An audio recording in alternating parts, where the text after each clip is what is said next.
तो आज का टॉपिक अपना क्या है? Electric property in crystalline solid. क्या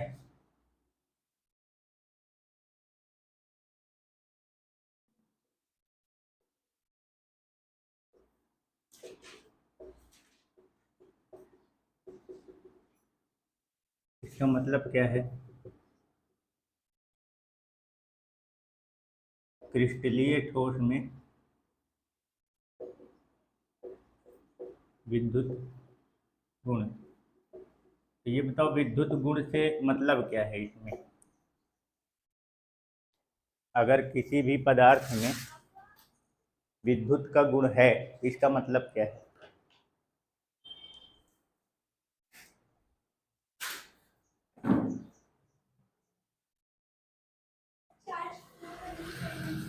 हाँ, मतलब कि उस पदार्थ में अगर इलेक्ट्रिक प्रॉपर्टी की बात कर रहा है तो इसका मतलब उसमें आवेश प्रवाहित करने की जो क्षमता कैपेसिटी होती है, उसी को क्या बोलते हैं? उसकी इलेक्ट्रिक प्रॉपर्टी। ठीक है ना? मतलब किसी भी मैटर या पदार्थ में आवेश को प्रवाहित करने की क्षमता, आवेश को प्रवाहित करने की क्षमता यानी चार्ज को फ्लो करने की जो कैपेसिटी होती है, वो कहलाता क्या है?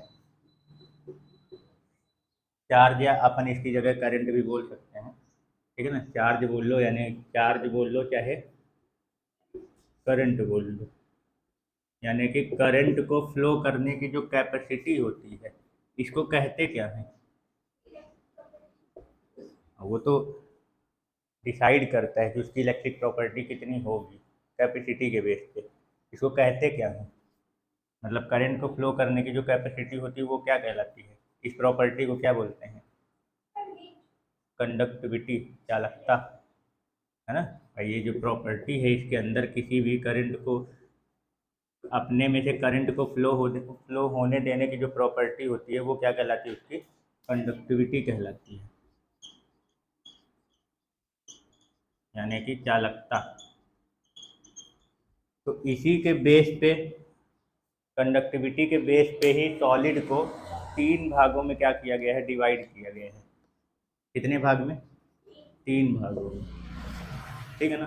यानी कि किसी भी मैटर या सॉलिड में करंट को फ्लो करने की क्षमता के आधार पे उसको तीन भागों में डिवाइड किया गया है। यानी सॉलिड की बात कर रहा हूँ, सॉलिड को उसकी कंडक्टिविटी के आधार पे तीन पार्ट में डिवाइड किया गया। वो है क्या? एक है कंडक्टर, ठीक है, यानी कि चालक। एक है सेमी कंडक्टर, यानी कि अर्धचालक। और लास्ट वाला इंसुलेटर, मतलब कुचालक। इसको हिंदी में सुचालक भी बोलते हैं, चालक बोल लो या सुचालक। ठीक है ना? तो ये तीन, सॉलिड को तीन भाग में डिवाइड किया गया उसके कंडक्टिविटी के बेस पे। तो इसी के बीच में अपने को डायरेक्ट अपन इसके बीच में क्या पढ़ेंगे? डिफरेंस पढ़ेंगे, तो सबको वैसे भी सारी चीज़ें क्या हो जाएंगी? क्लियर हो जाएंगी। ठीक है, चलो बताओ पहला डिफरेंस इसके बीच में, कंडक्टर, सेमी कंडक्टर और इंसुलेटर। सबसे पहले तो ये बताओ कंडक्टर कहते किसको हैं, उसके बेस पे डिफरेंस बनाओ। कंडक्टर किसे कहते हैं? मतलब चालक पदार्थ किसको कहा जाता है? जिसमें आसानी से करंट क्या हो जाए? फ्लो हो जाए। है ना? यानी कि जो अपने में से आसानी से, पहला तो डिफरेंस यही बोल सकते हो कि जिसमें आसानी से करंट, सिंबल लिख रहा हूँ, ठीक है ना, डायरेक्ट करंट जो होती है वो क्या हो जाता है? फ्लो हो जाता है, या होने देता है, या प्रवाहित होने देता है, जो भी बोलो। ठीक है ना? क्लियर?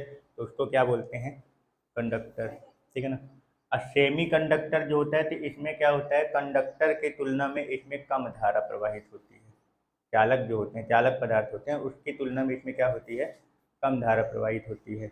और इंसुलेटर में देखा जाए तो होती ही नहीं है। ठीक है ना? तो इसमें क्या बोलोगे आप? चालक यानी कंडक्टर की तुलना में, कंपेयर में इसमें कम धारा प्रवाहित होती है और इसमें होती ही नहीं। ठीक है, चलो, तो ये तो हो गया धारा प्रवाहित करने के आधार पे आप डिफरेंस बना लिए। ठीक है ना।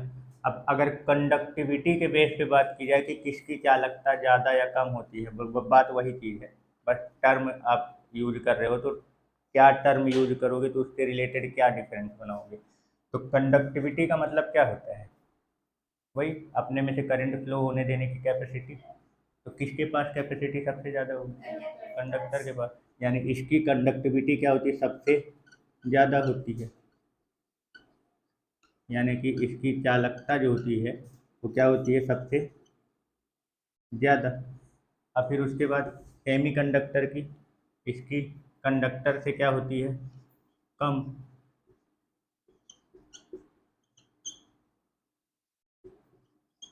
और इसकी सबसे कम होती है। क्लियर, ठीक है ना। चलो,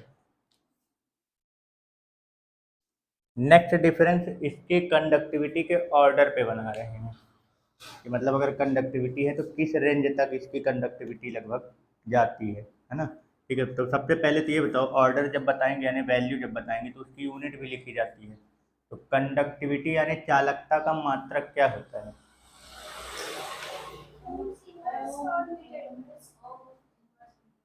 ओम इनवर्स मीटर इनवर्स, है ना। ठीक है, तो देखो इसकी जो कंडक्टिविटी का जो ऑर्डर होता है वो 10⁴ से 10⁷ ओम इनवर्स मीटर इनवर्स तक के लगभग होता है, मतलब बहुत ज़्यादा है ये वैल्यू। ठीक है ना। और जो सेमी कंडक्टर होता है इसकी 10⁻⁻6 से लेके 10⁻⁴ ओम इनवर्स मीटर इनवर्स तक की लगभग होती है अप्रॉक्सीमेट। ठीक है, और इस वाले की अगर बात करें तो इसकी बहुत कम हो जाती है, 10⁻20 से 10⁻10 तक के रेंज का रहता है ओम इनवर्स मीटर इनवर्स, मतलब लगभग ना के बराबर। ठीक है ना, 10⁻20 मतलब समझ रहे हो, 10⁻20 डिवाइड में कितना कम इसका कंडक्टिविटी आ रहा है, मतलब लगभग ना के बराबर। ठीक है, तो कंडक्टिविटी के ऑर्डर के बेस पे समझ में आ गया। इसका अगर रजिस्टेंस के बेस पे बनाएंगे तो क्या बनेगा, रजिस्टेंस यानी प्रतिरोध के आधार पे अगर डिफरेंस बनाओगे तो क्या बनेगा,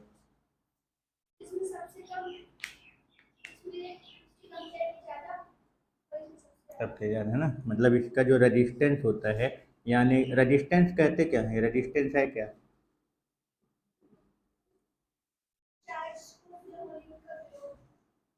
मतलब पदार्थ का वह गुण जिसके द्वारा ये अपने में से प्रवाहित होने वाली धारा को क्या करता है, रोकने का प्रयास करता है, मतलब उसके मार्ग में बाधा उत्पन्न करता है, उसके उसी गुण को क्या बोलते हैं, रेजिस्टेंस बोलते हैं। ठीक है ना।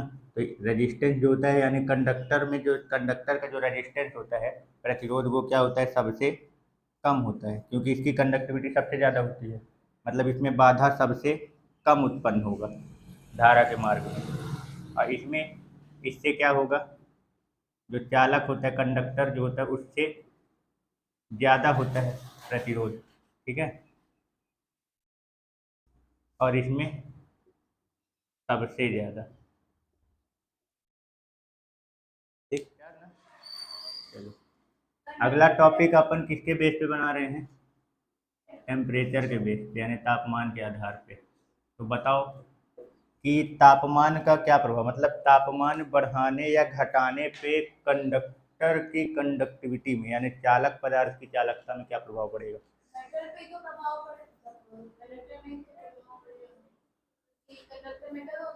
कंडक्टर का तापमान बढ़ाने पर इसकी चालकता घटती है, क्या होती है, घटती है। यानी कि तापमान इसका, जब चालक पदार्थ का तापमान बढ़ाते हैं तो उसका प्रतिरोध क्या हो जाता है, बढ़ जाता है। ठीक है ना। तो इसका मतलब ये हो गया कि अगर अपन इसका टेम्परेचर क्या करते हैं, इंक्रीज करेंगे, तो कंडक्ट तो इसका रजिस्टेंस क्या होगा, इंक्रीज होगा, और कंडक्टिविटी क्या हो जाएगी, डिक्रीज होगी इन्वर्सली। ठीक है, हाँ, रजिस्टेंस के डायरेक्टली और कंडक्टिविटी और टेम्परेचर एक दूसरे के इन्वर्सली प्रोपोर्शनल है। ठीक है, और जो सेमी कंडक्टर होता है इसका टेम्परेचर बढ़ाने पर इसका रेजिस्टेंस क्या हो जाता है, कम हो जाता है, ठीक है ना। तो इसकी कंडक्टिविटी यानी चालकता क्या हो जाती है, बढ़ जाती है, ठीक। और इसका कोई प्रभाव ही नहीं पड़ेगा, जब उसमें धारा प्रवाहित नहीं हो रही तो क्या करेगा, टेम्परेचर चाहे बढ़ाओ चाहे घटाओ, इसकी कंडक्टिविटी और रेजिस्टेंस में कोई भी इफेक्ट नहीं पड़ने वाला, ठीक है, समझ गए। तो इसका मतलब यहाँ पे एक पॉइंट ध्यान रखना है टेम्परेचर से, यानी कि अगर अपन इसका तापमान क्या करते हैं, घटाएंगे, तो रेजिस्टेंस भी क्या होगा, घटेगा, और कंडक्टिविटी क्या होगी, बढ़ेगी, ठीक है। तो टेम्परेचर इसका घटाते घटाते कहाँ लेके चले जाओ, 0 केल्विन टेम्परेचर पर, तो इसकी कंडक्टिविटी जो होती है वो क्या हो जाती है, बहुत ही ज़्यादा हो जाती है, हाईएस्ट बोल सकते हो, मैक्सिमम बोल सकते हो, जो भी बोल लो। तो इस कंडीशन में इसको क्या बोलते हैं, मतलब जो कंडक्टर है इसको क्या बोलते हैं, अति चालक पदार्थ, सुपर कंडक्टर।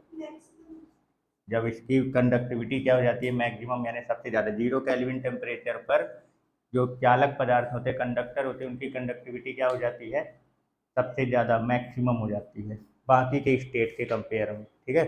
तो उस कंडीशन में इस कंडक्टर को क्या बोलते हैं, सुपर कंडक्टर बोलते हैं।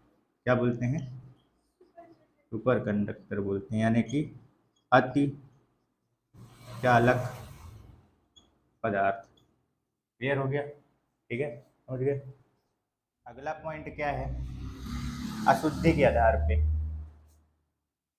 अशुद्धि मतलब कि अगर अपन इसमें कोई अशुद्धि मिलाते हैं, कोई इम्प्योरिटीज अगर इसमें क्या करते हैं, मिक्स करते हैं, तो उसका इसके कंडक्टिविटी में या चालकता में क्या प्रभाव पड़ेगा, ठीक है।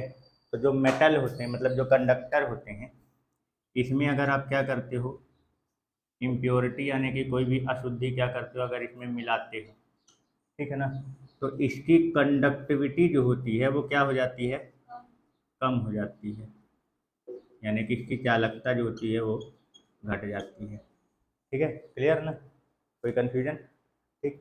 लेकिन जो सेमी कंडक्टर है, इसमें अगर आप इम्प्योरिटी क्या करते हो, मिक्स करते हो, यानी कोई अशुद्धि मिलाते हो, तो इसकी कंडक्टिविटी क्या हो जाती है, इंक्रीज हो जाती है।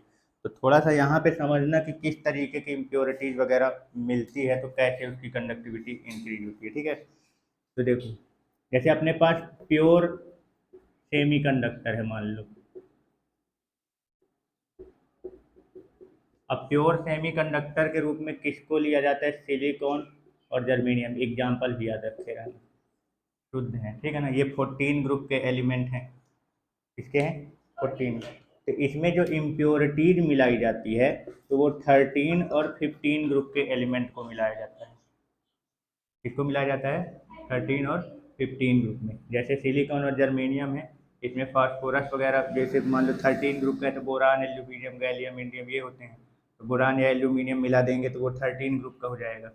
और अगर आप 15 ग्रुप का यानी नाइट्रोजन, फास्फोरस, आर्सेनिक, उनमें से किसी को मिलाते हो तो वो 15 ग्रुप का शामिल हो जाएगा। तो जब 13 ग्रुप के एलिमेंट को अपन प्योर सेमीकंडक्टर यानी 14 ग्रुप में मिलाते हैं, तो वो पी टाइप का सेमीकंडक्टर बनता है। किस टाइप का बनता है, पी टाइप का सेमीकंडक्टर। एक्चुअली में क्या है कि इसको पी टाइप मतलब ये बोल रहे हैं कि वो पॉजिटिव वाला बन जाता है। कौन सा बन जाता है, पॉजिटिव वाला। पी का मतलब यहाँ पे पॉजिटिव से रिलेटेड है, ठीक है ना। और जब उसमें 15 ग्रुप के एलिमेंट को मिलाते हैं, तो उसमें 15, जैसे ये 14 है, इसमें 13 इलेक्ट्रॉन होते हैं ना, 13 बोल रहा हूँ, बाहर 14 वाले में एक्सटर्नल ऑर्बिट में 4 और इसके 3। तो जब अपन 4 वाले में 3 लोगों को मिलाएंगे तो एक ठो खाली पड़ जाता है। 3 ठो तो मान लो कि इसके साथ बॉन्ड बना लेते हैं, लेकिन एक ठो क्या पड़ जाता है, खाली पड़ जाता है। उसी एक खाली होने की वजह से इसको पी टाइप का बोल देते हैं। लेकिन जब आप 14 वाले में 15 वाले को मिलाते हो, तो इसके चार के साथ तो कंबाइन हो जाते हैं, लेकिन उसका एक एक्स्ट्रा इलेक्ट्रॉन क्या हो जाता है, बच जाता है। इस वजह से वो निगेटिव टाइप का यानी एन टाइप का बन जाता है। क्या बन जाता है, एन टाइप का सेमीकंडक्टर कहलाता है, ठीक है ना। क्लियर हो गया। तो इसका मतलब एन टाइप मतलब यहाँ पे किस चीज़ के लिए बोल रहा है, निगेटिव। तो पॉजिटिव के लिए यहाँ पे एक वर्ड यूज करते हैं होल, और निगेटिव के लिए क्या होता है, यहाँ पे इलेक्ट्रॉन है। वो। तो आप ये समझना, जो प्योर सेमीकंडक्टर होते हैं तो उसमें जब आप कोई इम्प्योरिटीज मिलाते हो तो उसकी जो कंडक्टिविटी है वो क्या हो जाती है, बढ़ जाती है। क्यों? इसका कारण क्या है? इसका कारण ये है कि यहाँ पे चार्ज अवेलेबल हो जाते हैं, पॉजिटिव और निगेटिव, ठीक है ना। इस वजह से इसकी कंडक्टिविटी क्या हो जाती है, इंक्रीज हो जाती है। समझ गए? और उसका ये तो अलग है दुनिया का, इसका कुछ लेना देना नहीं है। समझ गए? कोई कन्फ्यूजन? ठीक है, चलो लिख लो। अब इधर बात करो। अरे ये तो समझ गए ना कि इनकी इम्प्योरिटी का। तो इसमें देखो, इसमें अगर ये पूछा जाए कि इसमें करंट फ्लो जो होता है, कंडक्टर जो होता है, सॉलिड की बात हो रही है ना, इसमें करंट किसकी वजह से फ्लो होता है? करंट कैरियर कौन होता है? धारावाहक। अगला अगर डिफरेंस बताते हैं तो इसमें करंट कैरियर कौन है? आयन। बहुत सही।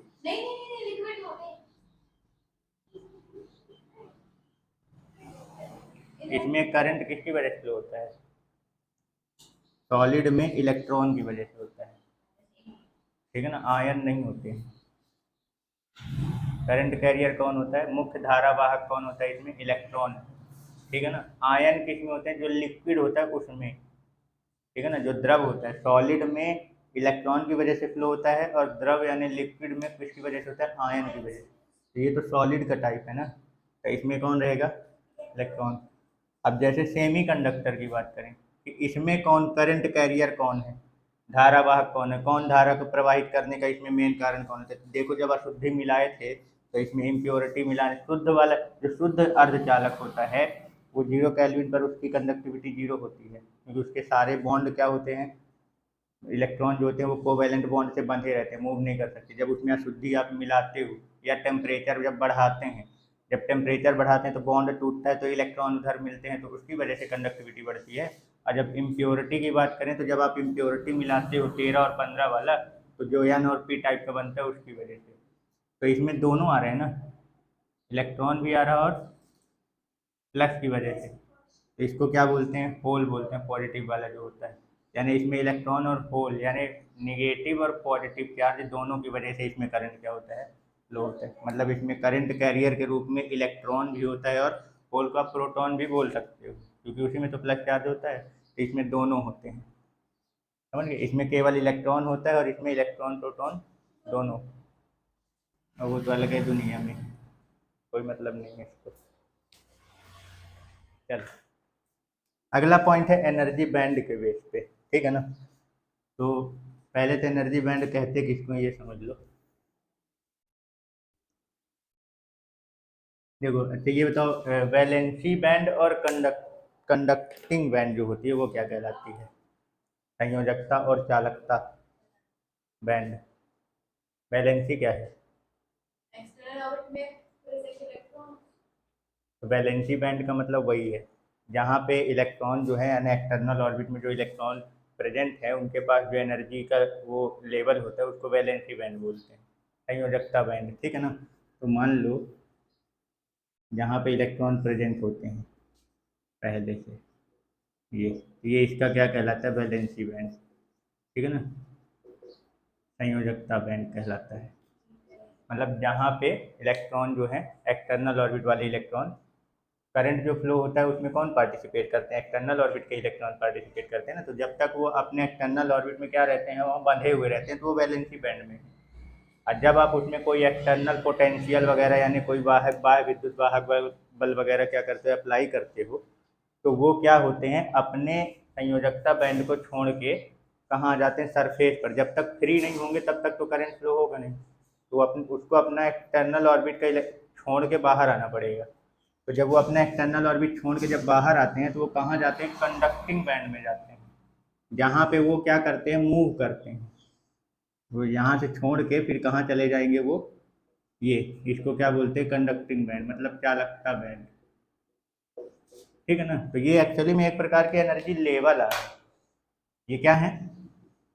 एनर्जी लेवल आ है ये,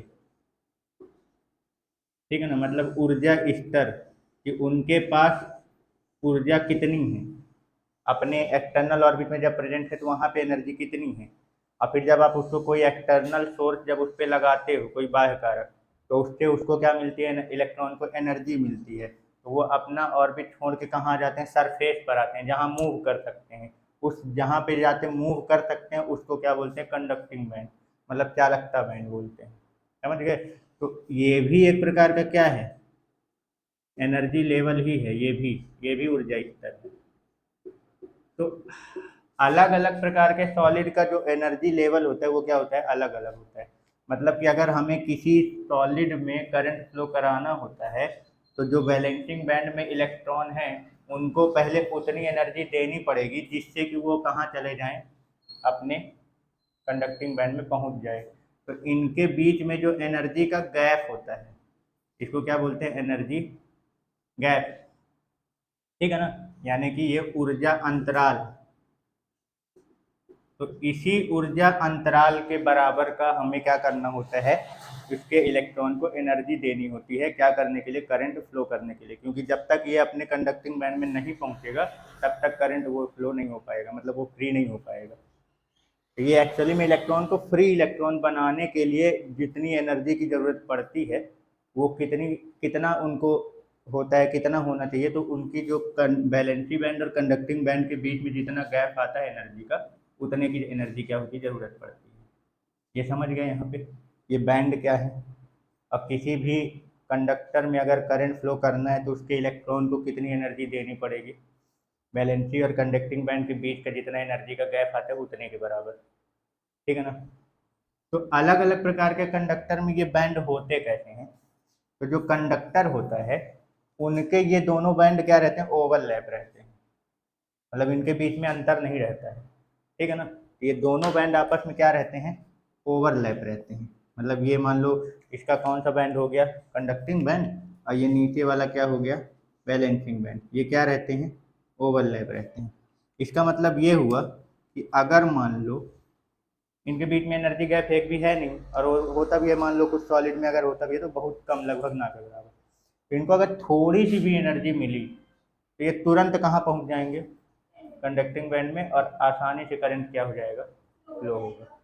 मतलब कहने का मतलब ये है कि इनके बीच में रेजिस्टेंस वगैरह एक भी नहीं झेलना पड़ेगा, तुरंत जैसे थोड़ा सा एनर्जी पाए नहीं कि वो सीधे कहाँ चले जाएंगे, कंडक्टिंग में। इसीलिए कंडक्टर का जो कंडक्टिविटी होता है, चालक पदार्थ की जो चालकता होती है वो क्या होती है, सबसे ज़्यादा, क्योंकि इनके एनर्जी गैप है ही नहीं है इनकी। समझ गए, इनके बीच में एनर्जी गैप क्या होता है, बहुत कम, लगभग ना के बराबर। और थोड़ा सा स्टेप आगे बढ़ सेमी कंडक्टर के पास, तो इनकी एनर्जी गैप थोड़ी सी क्या हो जाती है, ज़्यादा रहती है इसके कंपैरिजन में। तो इसके और इसके बैलेंसी बैंड और कंडक्टिंग बैंड के बीच में थोड़ी एनर्जी गैप रहती है, पर बहुत ज़्यादा नहीं रहती है, कम ही रहती है। तो आप उसको पर्याप्त एनर्जी दे के उसके इलेक्ट्रॉन को उसके कंडक्टिंग बैंड में पहुंचा के और उसमें से करंट क्या कर सकते हो, दे सकते हो। समझ गए। लेकिन जो ये वाले हैं इसमें क्या होता है, इसके कंडक्टिंग बैंड और बैलेंसिंग बैंड में जो एनर्जी का गैप होता है वो बहुत ज़्यादा होता है। ये जो एनर्जी गैप है ये बहुत ज़्यादा होता है, और नॉर्मली तरीके से आप इसको इतनी एनर्जी नहीं दे पाओगे जितनी गैप इसके बीच में है। तो इसके इसी एनर्जी गैप के ज़्यादा होने के कारण इसका जो कंडक्टिविटी होती है वो लगभग ना के बराबर हो जाती है। लेकिन अगर मान लो तुम उसको उसके एनर्जी गैप के बराबर अगर एनर्जी दे देते हो, पा जाता है, तो इसको भी कंडक्टर बनाया जाता है। लेकिन केस ऐसा आ जाता है कि इतनी ज़्यादा एनर्जी गैप के बराबर एनर्जी देते देते तक भी हो सकता वो मैटर ही निपट जाता है, मेल्ट हो जाता है या तो वेपराइट हो जाता है, ऐसा केस आ जाता है। मतलब समझ रहे हो, गैप एक थोड़ा नहीं रहता, काफ़ी ज़्यादा रहता है। ठीक है, क्लियर।